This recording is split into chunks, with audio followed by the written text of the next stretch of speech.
আপনারা দেখেছেন ৭১ সালে একটি দল তাদের পৈতৃক সম্পত্তি বানিয়ে যেরকম বাংলাদেশকে ধ্বংস করছে, আমরা দেখতেছি জুলাইয়ে ঠিক তার সেরকমই আর একটা দল তাদের পৈতৃক সম্পত্তি বানাতে পায়তারাত করছে। কারণ আপনারা দেখেছেন কিছুদিন আগে রংপুরে আবু সাঈদ চত্বরে যে একটা ব্যানার ছিল আবু সাঈদ চত্বর নামে, সেই ব্যানারটা খুলে তারা এই দলটি তাদের নিজেদের নামে আবু সাঈদ চত্বর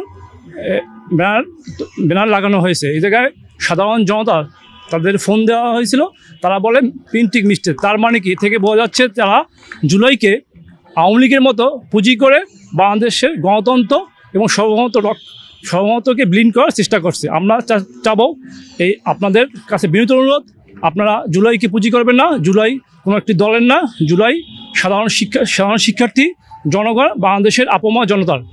আমরা চাচ্ছি বাংলাদেশকে একটি গণতান্ত্রিক রাষ্ট্র কীভাবে পরিচালনা করা যায়, সাধারণ মানুষ কীভাবে গণতন্ত্রে ভোট দিতে পারে, সেইটা আমরা ছাত্রদল অতীতে 17 বছর আন্দোলন সংগ্রাম করছি। গণতন্ত্রের জন্য 24শে জুলাইকে অক্ষুণ্ণ রাখার জন্য আমরা প্রয়োজন হলে আবার আন্দোলন করব।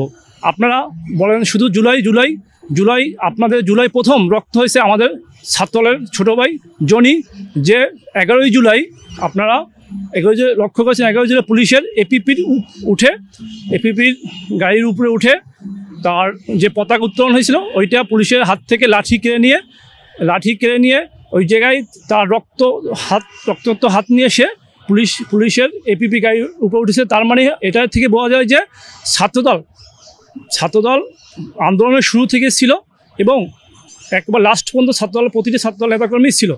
তারই প্রমাণ ছাত্রদল অসংখ্য নেতাকর্মী শহীদ হয়েছে।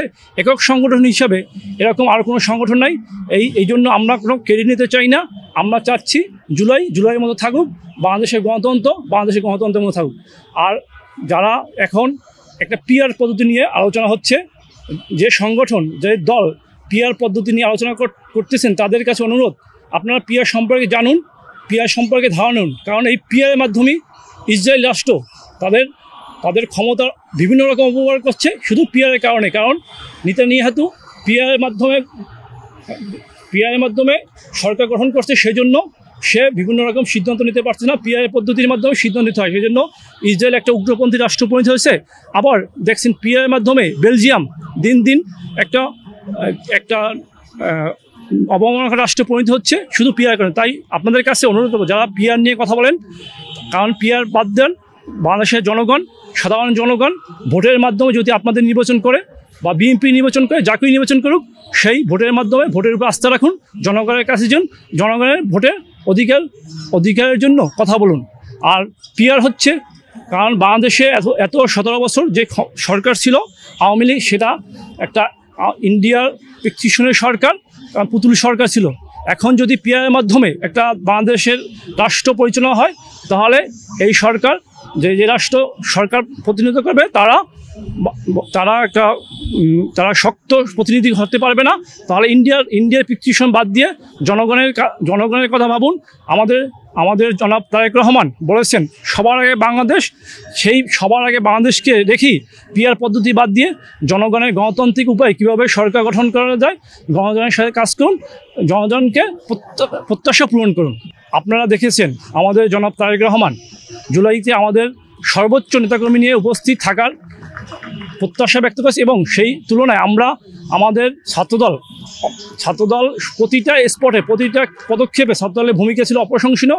তার প্রমাণ আমাদের ছাত্রদলে প্রায় 100+ শহীদ হয়েছে, আমাদের বিএনপিতে 400+ শহীদ হয়েছে।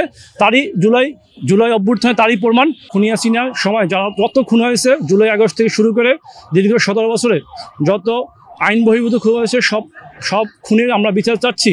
কারণ আর পুলিশেরও বিচার চাচ্ছি, কারণ বাংলাদেশের গণতান্ত্রিক রাষ্ট্র হিসাবে বাংলাদেশের গণতন্ত্র ফিরিয়ে আনতে হলে পুলিশ সহ যারা অপরাধ করেছে তাদের সবাই বিচার হওয়া প্রয়োজন। বিশেষ করে শেখ হাসিনার বিচার হওয়া অতীব জরুরি।